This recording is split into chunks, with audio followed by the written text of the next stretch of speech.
these are the outcomes, observations of Geiger-Marson experiment, observations. पूरा experiment तो देख लिया, अभी ऑब्जर्वेशन में पहला क्या, it was found that most alpha particle passed straight through the foil unscattered, पहला पॉइंट हुआ.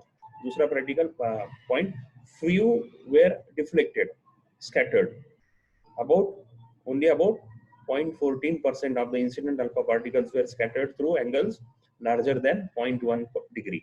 0.1 डिग्री से ज्यादा सिर्फ 14% ही थे, बाकी सारे 0.1 डिग्री से कम थे. इवन आउट ऑफ तीसरा 8000 में से एक, तीसरा ऑब्जर्वेशन 8000 में से एक पार्टिकल का क्या था, 8000 में से एक 90 डिग्री में स्कैटर्ड हो रहा था. ऐसे 3 ऑब्जर्वेशंस हम लिख सकते हैं. किसके लिख सकते हैं, गाइगर-मार्सन एक्सपेरिमेंट के 3 ऑब्जर्वेशंस लिख सकते हैं. So these are the 3 observations. I think you have understood it properly. Let us move ahead. ये कल भी हमने देखा था. अब ये ऐसा क्यों हुआ और इसकी सारी बातें क्या है,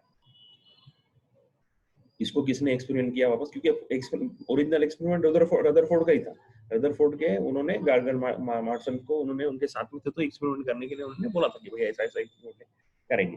ठीक है, okay. The results of Geiger-Marson experiment could not be explained by Thomson model. In this model, the positive charge were uniformly spread over the large sphere constituting the atom. The volume density of the positive charge would thus be very small. All above the incident alpha particle would get deflected. समझ में आ रहा है क्या बोल रहा है? ये Thompson की थ्योरी फेल हो गई. कौन सी वाली, पुडिंग मॉडलिंग वाली. पुडिंग देखो अभी वो देखते क्या, अगर अभी गोल्ड फॉइल है, गोल्ड फॉइल अगर ऐसा पुडिंग रहता है ना, गोल्ड फॉइल अगर उस पे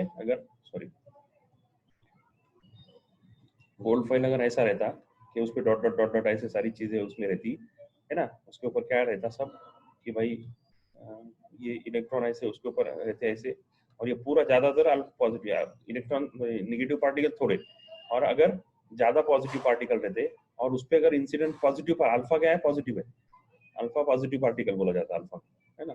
अगर पॉजिटिव पार्टिकल उस पे डालते तो ये ज्यादा रिफ्लेक्ट, पॉजिटिव क्या होता है, पॉजिटिव अट्रैक्ट नहीं होता वो, बराबर ना, वो तो वो रिपेल होता. तो रिपेल होने के बाद ज्यादा अल्फा पार्टिकल क्या होने चाहिए थे, स्कैटर्ड होने चाहिए, पर ज्यादा अल्फा पार्टिकल स्कैटर्ड हुए नहीं.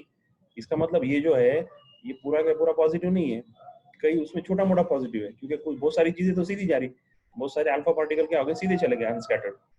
अब अनस्कैटर्ड चले गए, इसका मतलब बीच में अल्फा ये नहीं है, पॉजिटिव नहीं है, ऐसा डेंस ऐसा नहीं कि भरा हुआ ऐसा पॉजिटिव नहीं है, जो कौन बोला, थॉमसन बोला. इसका मतलब गलत हो गया है ये ऐसा. तो जो थॉमसन के मॉडल को रदरफोर्ड ने पहले, जिसमें ये एक्सपेरिमेंटल प्रूफ है, और एक्सपेरिमेंटल प्रूफ को ज्यादा माना जाता है, बराबर ना. किताब पे लिखी हुई चीज से ज्यादा अगर सामने दिख रहा है एक्सपेरिमेंट, तो उसको फिजिक्स में ज्यादा मायने रखा जाता है आज भी, राइट.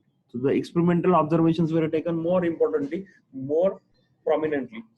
उसको ज्यादा तवज्जो दिया जाता है, उसको ज्यादा भाव दिया जाता है. So that is what is its meaning, right? उसने ये प्रूव कर दिया कि भाई ये थॉमसन का ये जो बोला था वो गलत, पुडिंग वाला कंसेप्ट गलत है, नहीं हो सकता है. इसका मतलब क्या हुआ कि पॉजिटिव चार्ज का वॉल्यूम डेंसिटी बहुत कम है. तो the volume density of the positive charge पूरा नहीं है, is very small, and incident alpha particle would get deflected only because of छोटी सी जगह में जो पॉजिटिव चार्ज भरा हुआ है उसकी वजह से वो अल्फा पार्टिकल डिफ्लेक्ट हुए. चलो वेरी गुड, पहला पॉइंट हो बराबर. ऑब्जर्वेशन है ना, हाँ ऑब्जर्वेशन की कंक्लूजन है. रदरफोर्ड ने सीधा कंक्लूजन निकाला कि भाई ये गलत बोल रखा, जोसेफ थॉमसन ने गलत बोल दिया. अच्छा ये बहुत डिफिकल्ट था, किसी साइंटिस्ट ने अपना थ्योरी पूरा मेहनत लगा के ये करके पूरा मैथमेटिकल मॉडल लगा के उसको प्रूव किया हुआ है, उसको गलत साबित करना मतलब बहुत जिगर का काम था. पूरा अपने एक्सपेरिमेंटल प्रूफ बहुत स्ट्रांग चाहिए थे. तो कम से कम 1000 बार तो उन्होंने एक्सपेरिमेंट किया होगा ही, और हर बार उसको जब सही एक ही रिजल्ट आए तब जाके उन्होंने ये बात की. चलो आगे क्या, Rutherford argued that alpha particles which were deflected back must have encountered a massive particle with large positive charge, so that जो थोड़े बहुत रिफ्लेक्ट हो रहे हैं उनको कोई तो कोई बीच में क्या हो गया, पॉजिटिव है, नहीं है ऐसा नहीं है, पॉजिटिव चार्ज है, और वो इतना पूरा पुडिंग के जैसा स्प्रेड नहीं है, वो बीच में छोटा सा कहीं तो भी है ना, loss boss, so that it repelled back. Repulsion हुआ है, थोड़ा बहुत क्यों ना होता, रिपल्शन हुआ है, पर ज्यादा नहीं है. From the fact that extremely small number of alpha particles turn back, क्यों, क्योंकि स्कैटरिंग थोड़ा हुआ. दूसरा पॉइंट, पहला पॉइंट क्या बोला उसने, नहीं होगा, पूरा के पूरा नहीं है, पूरा नहीं है. दूसरा पॉइंट बोला यस रिपेल हो रहा है, थोड़ा सा है. दूसरा पॉइंट ठीक है, और फिर कुछ क्या हो गया, अनअफेक्टेड चले गए, है ना, conducted that positive charge particle very small in size, right, ये उसने दूसरा पॉइंट बोला, ठीक।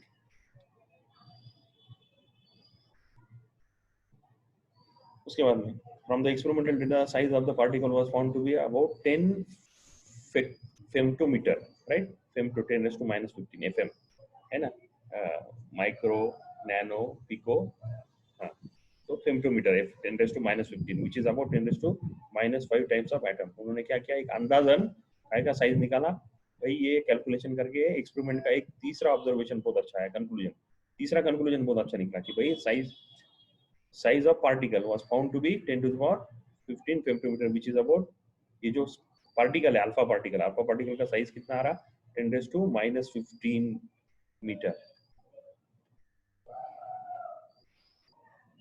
10⁻⁻15 मीटर। यहाँ पे देखो अभी क्या हो गया, ये मीटर लिखने का रह गया, यहाँ पे ये 10⁻⁻15 मीटर लिखना चाहिए था ना, हाँ, उसको फेम्टोमीटर बोलते हैं, राइट। और वो कितना बड़ा है, 10⁻5 times size of atom, atom से 5 गुना इतना, 10⁻5 टाइम्स बड़ा है, कौन, अल्फा पार्टिकल का। तो अल्फा पार्टिकल का साइज भी उन्होंने निकाला एक्सपेरिमेंट से, तो कंक्लूजन सही है, ये सारे कंक्लूजन से रदरफोर्ड ने दिए, बहुत सारे कंक्लूजन है। ये प्रॉब्लम ये है कि सारा ये क्या होगा, पैराग्राफ में लिखा हुआ है, तो एक एक सेंटेंस पढ़ना पड़ता है। He proposed that the entire positive charge and most of 99% of the atom is contracted in the central nucleus, nucleus का concept पहली बार रदरफोर्ड ने दिया करके। रदरफोर्ड को क्या बोलते हैं, एटॉमिक थ्योरी का मेन पर्सन माना जाता है। तो सेंट्रली न्यूक्लियस है, ये पहली बार किसने बोला, रदरफोर्ड ने बोला, और वो किधर है, सेंट्रली लोकेटेड है, 99.9% टोटल एटम के 99.9% का है न्यूक्लियस में है, और वो सेंट्रली लोकेटेड है। बाकी बचा हुआ 0.1% का इलेक्ट्रॉन है, और वो बाहर रिवॉल्व करता है, and electron revolve around the circular orbits similar to the revolution of planets around the sun in the solar system. ये एक बहुत बड़ा, सबसे बड़ा कंक्लूजन निकला किसका, रदरफोर्ड का। रदरफोर्ड ने सबसे बड़ा कंक्लूजन ये निकाला।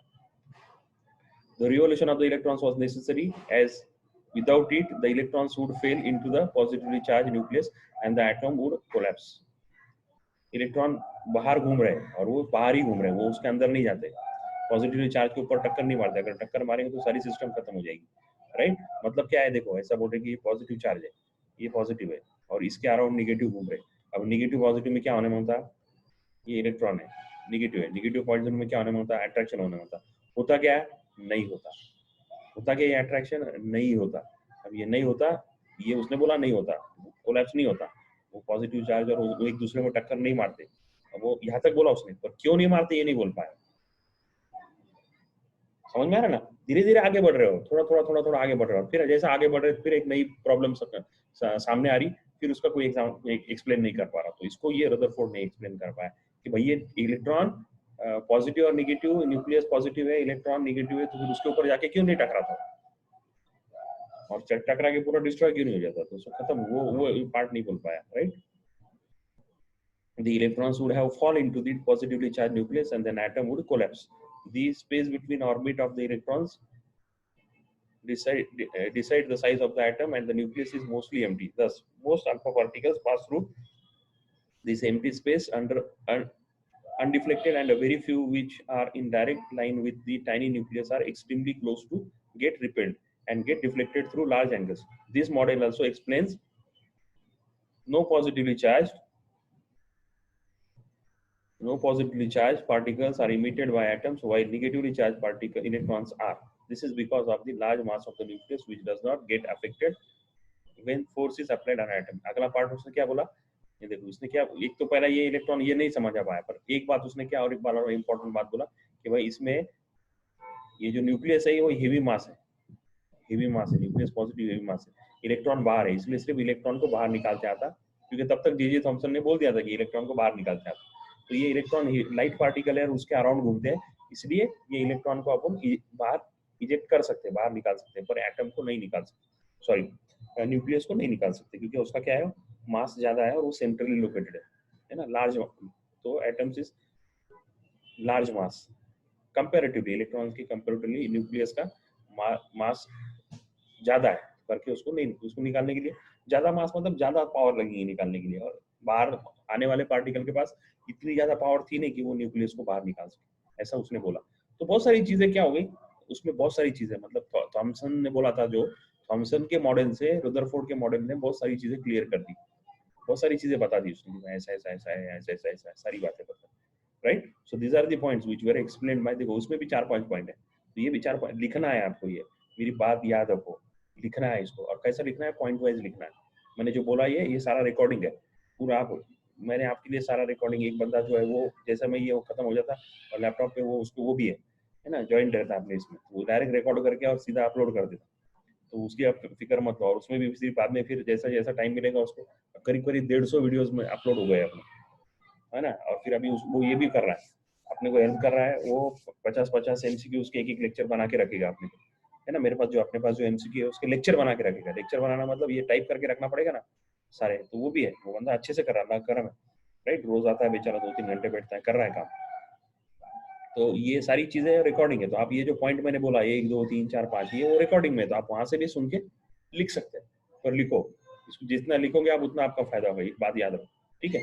This is the points. अब इसके क्या डिफिकल्टीज आई, रुदरफोर्ड की क्या डिफिकल्टीज आई, वो अभी देखना है। So what are the difficulties faced by Rutherford model में क्या क्या problems I? Though this model is a basic form of still accepted, it faced certain difficulties. इसको एक्सेप्ट कर लिया गया है। एक्सेप्ट करने वाले भी लोग भी रहते ना, कि प्रोफेसर क्या करते थे, अपना एक्सपेरिमेंट करते थे, बताते थे, सारे बाकी प्रोफेसर के सामने रखते थे कि हमने ये किया, अब तुम देखो इसमें सही है, तो सही है तो एक्सेप्ट किया जाता था, नहीं तो बोल दिया जाता था कि ये गलत है करके। तो उसको छोटा एकदम बेसिक अल्फा पार्टिकल का बेसिक एक्सपेरिमेंट था, फिर भी उसको क्या हो गया, एक्सेप्ट कर लिया गया विथ कुछ प्रॉब्लम्स है ऐसा बोलकर, बोले कि ये प्रॉब्लम्स है, इसको आप क्या करो, इम्प्रूव करो, right. We know from Maxwell equation that an accelerated charge emits electromagnetic radiation.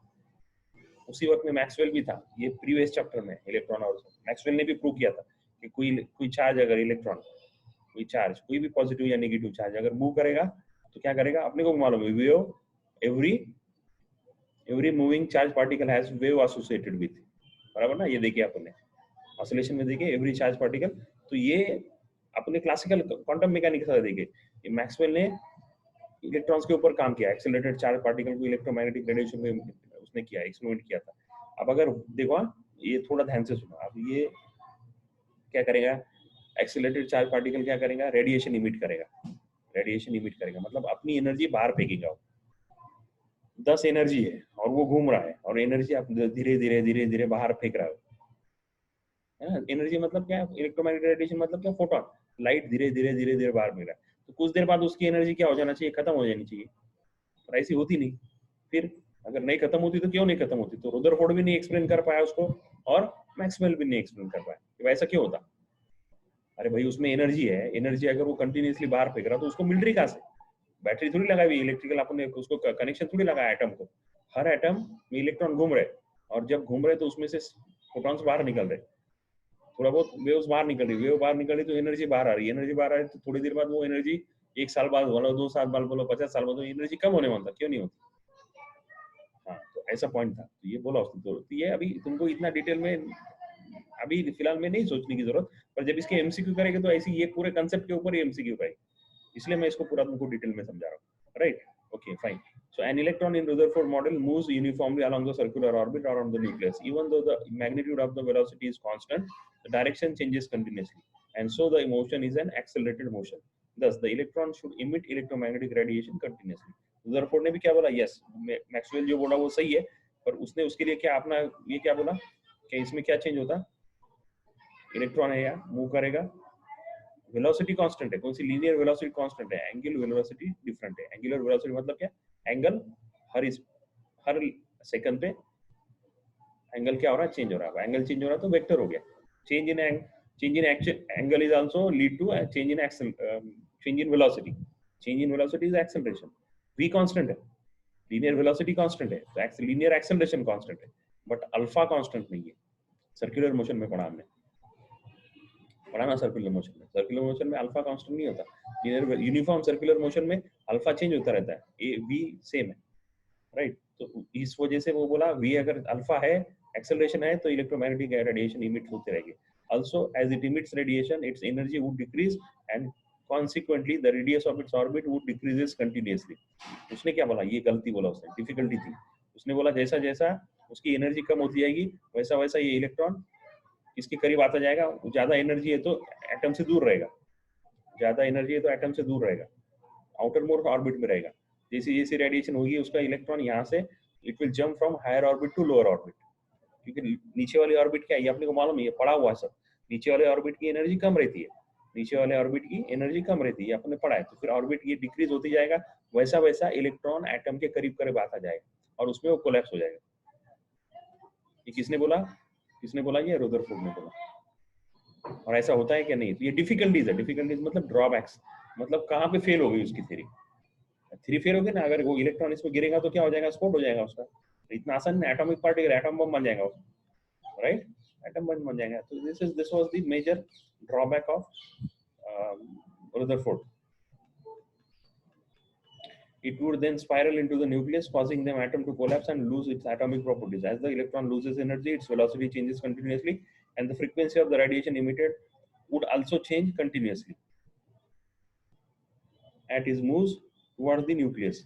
None of these things are observed. इसमें से कोई भी, इतने सारी बातें जिसने बताई उसने, उसमें से एक भी चीज देखने के लिए नहीं मिली। सही बोला क्या मैं? भाई ये स्पायरल घूमेगा, इलेक्ट्रॉन घूमते घूमते घूमते घूमते एटम में आके गिरेगा और खत्म हो जाएगा वगैरह, ऐसा नहीं होगा। तो रुदरफोर्ड की भी ये क्या हो गए, कुछ कुछ ऑब्जर्वेशन गलत हो गए, है ना? हाँ, ये एक एमसीक्यू भी लास्ट टाइम आया था। हाँ, रुदरफोर्ड का which was the which was which of the following is Rutherford model drawback, एक क्वेश्चन था ये, है ना? नीचे दिए हुए कौन से इसमें कौन सा ये था, और उसके अंदर ये था कि भाई electron of the atom electron of the atom perform a spiral motion and fall onto the nucleus, ये था। और ये गलत, ये सही जवाब था, है ना? हाँ, ठीक। बाकी तो चार ऑप्शन क्या थे मेरे को याद नहीं। Now next, firstly most atoms are very stable and sigma. ऐसा तो होता नहीं है। क्यों नहीं होता? क्योंकि एटम पे कैसा कहाँ पे किसका कौन सा एटम का स्फोट हो रहा है, कौन से मैटर का स्फोट हो रहा है? नहीं हो रहा। कौन सा मैटर खराब हो रहा है या डिस्ट्रॉय हो रहा है? एक भी नहीं। तो अगर ऐसा है तो फिर ऐसा नहीं हो सकता। Most of the atoms are stable. क्यों रुदरफोर्ड का मॉडल क्यों फेल है? पहला बोल रहे क्योंकि एटम क्या स्टेबल है। Secondly, do not constantly emit electromagnetic radiation. अभी तुम्हारे हाथ में पेन है या फिर लैपटॉप है, अब लैपटॉप में से रेडिएशन निकल रहे क्या? नहीं निकल रहे। तो हर बार रेडिएशन नहीं निकलते हैं, तो कब निकलते हैं वो भी नहीं बोल पाएंगे। Electromagnetic radiation they constantly emit नहीं होते।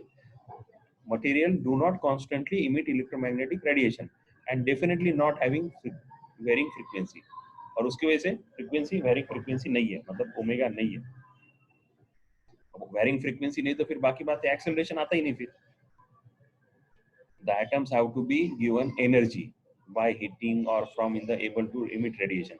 और अगर रेडिएशन चाहिए इलेक्ट्रॉन को बाहर निकालना है या फोटोन को जो भी करना है, जो भी कुछ करना है, उसको आपको बाहर से एनर्जी देनी पड़ेगी, तभी ये रेडिएशन होंगे। और बाहर से एनर्जी कौन से फॉर्म में दे सकते हैं? हीटिंग के फॉर्म में दे सकते हैं और कोई फॉर्म में दे सकते हैं। They emit electromagnetic radiation of a particular frequencies and will seen in the next section of Rutherford model failed on these counts। इन वजहों से Rutherford मॉडल फेल हो गया।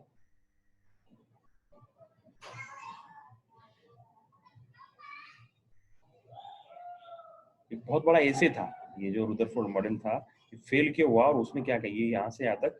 देखो पूरा थ्योरी, एक भी एक मैथमेटिक्स, एक देखो पूरे 2 पेजेस में, पूरे 2 पेजेस में यहाँ से यहाँ तक एक कुछ भी नहीं है, पूरा के पूरा सिर्फ थ्योरी। एक भी मैथमेटिकल स्टेप नहीं के, फॉर्मूला नहीं के, कुछ नहीं के, कुछ नहीं। पूरा का पूरा थ्योरी देखो, टोटल थ्योरी था पूरा 2 पेज रुदरफोर्ड का मॉडल। रुदरफोर्ड ने उसने क्या क्या बोला, 5 पॉइंट वो समझ में आए।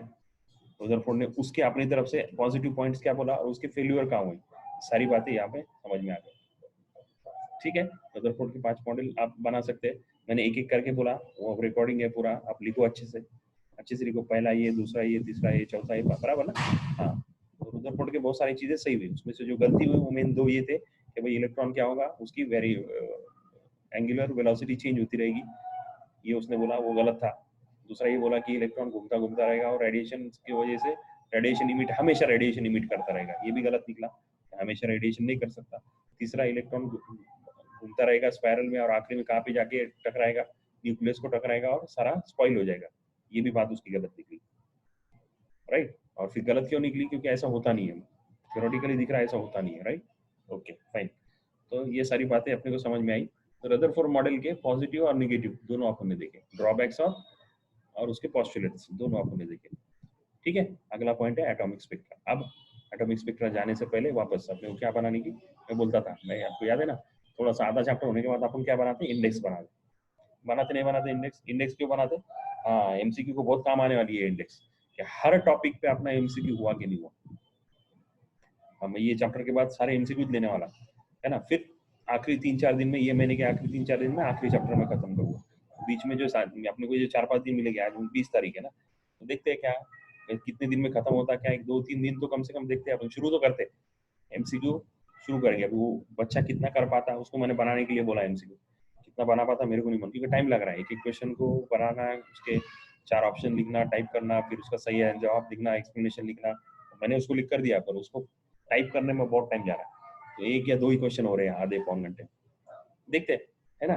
तो हम लोग पढ़ते हैं, अभी पहले इंडेक्स बनाएंगे, फिर आपके लिए बहुत जरूरी है इंडेक्स, राइट? चलो अभी इंडेक्स बना। एक्चुअली इंडेक्स अपन पहले स्टार्ट में बनाना चाहिए, पर मैं क्यों नहीं बनाता स्टार्ट में, कि थोड़ा सा एक अंदाजा आ जाता कि भाई क्या है ना।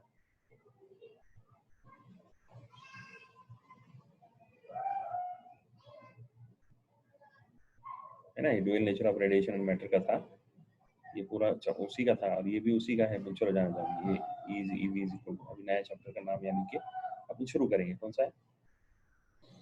स्टार्ट से लिखेंगे,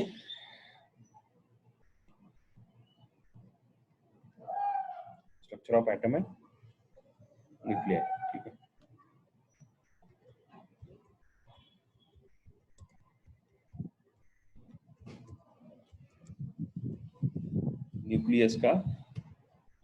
न्यूक्लियस का प्लूरल न्यूक्लियाई, न्यूक्लियस का प्लूरल न्यूक्लियाई, राइट?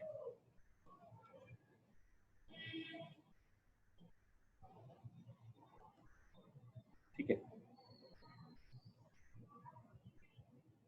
हो गया। ये, ये, पहला पॉइंट क्या था? First point was introduction, right?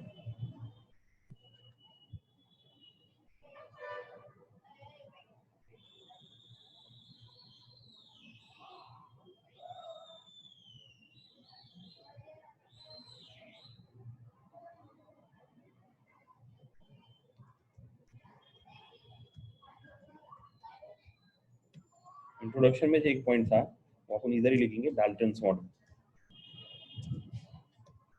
क्योंकि वो है ना, 3 पॉइंट्स है उसके, इंट्रोडक्शन में ही डाल दिया उन्होंने। फिर उसके बाद था J Thomson model,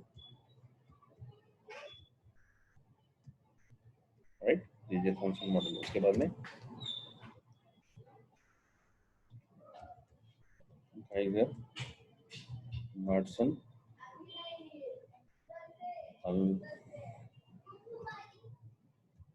alpha particle scattering, है ना, J Geiger Marsden experiment, Geiger Marsden experiment of alpha particle. अभी लिखेंगे मेरे साथ में, मुझे लगता है ना, लिखेंगे तो ज्यादा बेहतर रहेगा।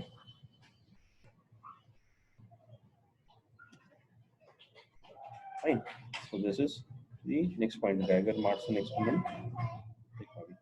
थॉमसन मॉडल हुआ, थॉमसन मॉडल की सारी चीजें आपने देखी, उसमें गाइगर मार्सन एक्सपेरिमेंट हुआ, है ना। उसके बाद में Rutherford's observation, Rutherford's atomic model is बोलते हैं, पर वो गाइगर मार्सन एक्सपेरिमेंट के ऑब्जर्वेशंस है, बट अपन सीधा सीधा रदरफोर्ड मॉडल बोलेंगे। रदरफोर्ड्स एटॉमिक, थॉमसन का भी एटॉमिक मॉडल है, उसको पूरा लिखता है, थॉमसन का भी है, एटॉमिक मॉडल ही बोला गया उसको, राइट? Rutherford atomic model. उसके बाद में अलग से ये पॉइंट है, क्यों कि ड्रॉबैक्स और उसको लिमिटेशंस भी बोला जाता है, या फिर उसको ये भी बोला जाता है, क्योंकि अपनी इसमें क्या ना, क्या डिफिकल्टीज, राइट? तीनों एक ही चाहिए, ज्यादातर लिमिटेशंस करके इस्तेमाल किया जाता है।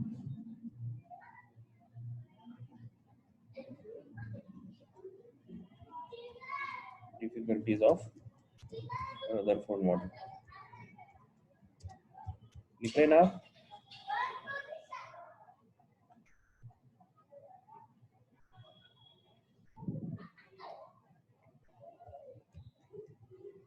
रदरफोर्ड मॉडल, ठीक है।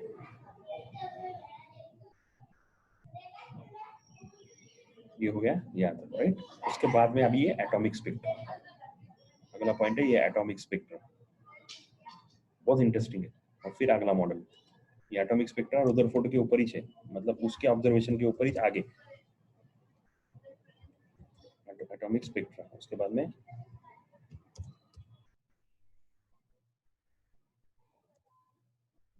एटॉमिक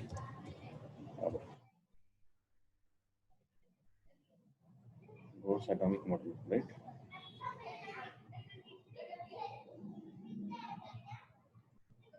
उसने पॉइंट वाइज दिया, देखो पहला ये, दूसरा ये, बोर का क्लियर लिख के दिया। अब बोर्स एटॉमिक मॉडल में दो बड़े बड़े पार्ट, सब पार्ट, तो उसको अपन पूरे लिखेंगे। Radius of orbits, radius of orbit या रेडियाई ऑफ ऑर्बिट्स, जो ऑर्बिट अपने इलेक्ट्रॉन जो घूमते ना ऑर्बिट्स में, उसकी रेडियस इसने ढूंढ के निकाला। रदरफोर्ड ने मैथमेटिकली इसकी रेडियस ढूंढ के निकाला। इसका डेरिवेशन है बहुत बड़ा नहीं, बहुत अच्छा, मतलब इंपॉर्टेंट से बड़ा मोटा, बहुत इंपॉर्टेंट डेरिवेशन, राइट। और फिर उस दूसरा पॉइंट है एनर्जी ऑफ इलेक्ट्रॉन, ये भी उसने डेरिवेशन से फाइंड आउट किया। हर इलेक्ट्रॉन की एनर्जी कितनी रहेगी, जो इलेक्ट्रॉन घूम रहा है रिवॉल्विंग, या फिर जो भी है इलेक्ट्रॉन्स ऑफ एटम्स की जो इलेक्ट्रॉन्स है उसकी एनर्जी फाइंड आउट करने का काम, बहुत बड़े बड़े काम किए, बहुत इंपॉर्टेंट। बोर ने बहुत 2 पॉइंट इंपॉर्टेंट दिए और वो प्रूव भी हो गया, और अभी तक उसको माना जाता है, मतलब वो उसने गलती कुछ नहीं की, मैथमेटिकली भी प्रूव किया और एक्सपेरिमेंटली भी प्रूव किया उसने उसको। ये सारे एक्सपेरिमेंटल रिजल्ट है ना, उसको ये बाकी साइंटिस्ट ने उसमें साथ दी। तो ये कौन सा है, ये उसमें उसको सीरीज है ये, तो वो भी पॉइंट अपन लिखेंगे इंशाल्लाह। फिर उसके बाद में रीडबर्ग कांस्टेंट एक है, इसमें छोटा सा पॉइंट, और एक कहा गया हो, एक मिनट, इसको क्या बोले, एक पॉइंट रहेगा बीच में कहीं थी, 4 साइंटिस्ट के नाम और उनकी सीरीज, एनर्जी लेवल डायग्राम है ना, ट्रांजिशन एनर्जी लेवल डायग्राम, ये वाला साइंटिस्ट के नाम है, राइट। ये ये कौन से देखो नाम है, अभी पढ़ लेंगे, बाद में फिर आपको याद रह जाते। फिर अभी मैं बताता हूँ कौन से देखो। पहला है लाइमन, फिर बाल्मर, पाश्चन, और इसके बाद में चौथा नहीं दिया उन्होंने, चलो ठीक है, लाइमन, बाल्मर, पाश्चन। और एक उसके बाद में क्या आती है, वो सीरीज का नाम है fund, PFUND, fund series, PFUND चौथी, इसके बाद में की याद रखो, फंड सीरीज, राइट। हाँ यस। तो फिर energy levels of hydrogen atom,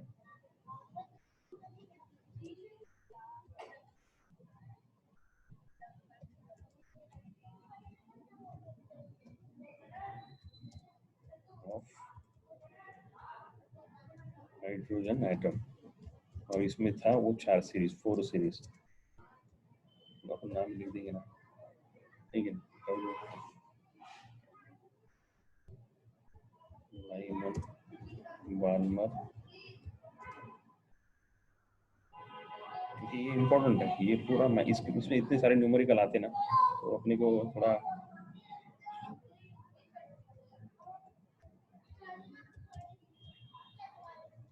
ये चौथी जो है ये इसमें नहीं है, पर वो इसकी किताब में है। कौन से, चौथी सीरीज जो है वो अपने एनसीईआरटी की किताब में है, तो अपने को पढ़ना पड़ेगा। एनर्जी ऑफ इलेक्ट्रॉन्स हो गया, फिर ये सीरीज हो गई, है ना, और फिर उसमें हाइड्रोजन एटम अलग से, इसका हमने रीडबर्ग कांस्टेंट और लिमिटेशंस ऑफ बोर्स मॉडल देखा ना, इसके भी लिमिटेशंस,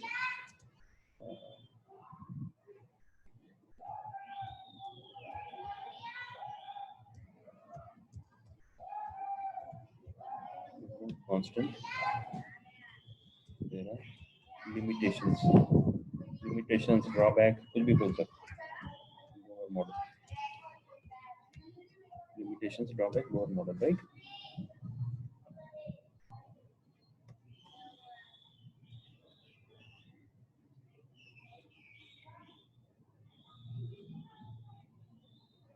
ठीक है, अगला पॉइंट, ये सारे लिमिटेशंस है इसके, है ना, उसने पूरे पॉइंट वाइज दिए 1 2 3 4। उसके बाद में डी ब्रॉगली एक्सप्लेनेशन,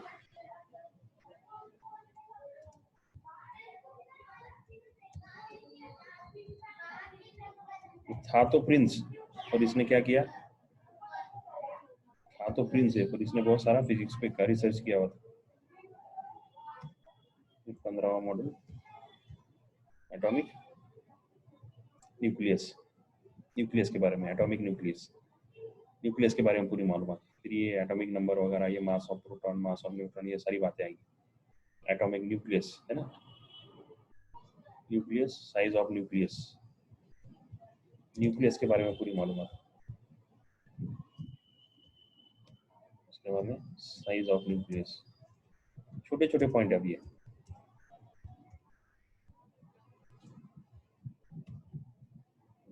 मतलब एक दिन में 3-4 पॉइंट हो सकते हैं, ऐसा भी है। पर अपन देखते हैं, अपन जल्दबाजी नहीं करेंगे, थोड़ा टाइम लगा तो चलेगा, एक आध दिन एक्स्ट्रा लेक्चर लेंगे तो चलेगा, सारी बातें चलेंगी अपने को, राइट। ये इसमें सारी आई फिजिक्स है, उसके यूनिट्स, डायमेंशंस, ये वो सारी पूरा आ गया है न्यूक्लियस के बारे में पूरी इंफॉर्मेशन। अगला पॉइंट है न्यूक्लियर फोर्सेस, इंपॉर्टेंट पॉइंट है, nuclear forces of nuclear binding energy.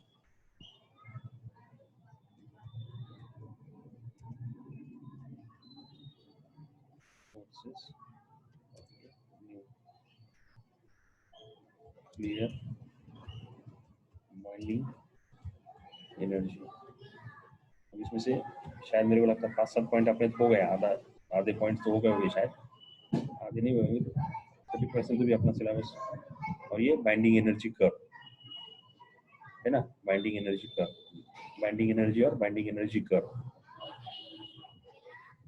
Parent nucleus, daughter nucleus वगैरह सारी binding energy and energy, BE curve, binding energy curve,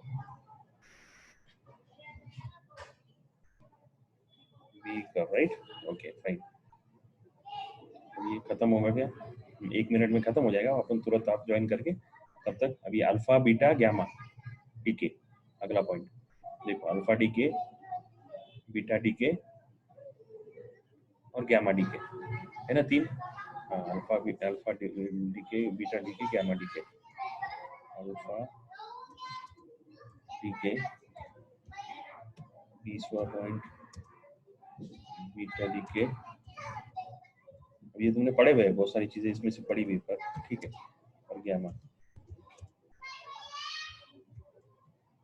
right. चलो खत्म हुआ क्या, नहीं हुआ? थोड़ा सा एक पॉइंट कौन बाकी ये एक पॉइंट नहीं, उससे भी एक रह गया।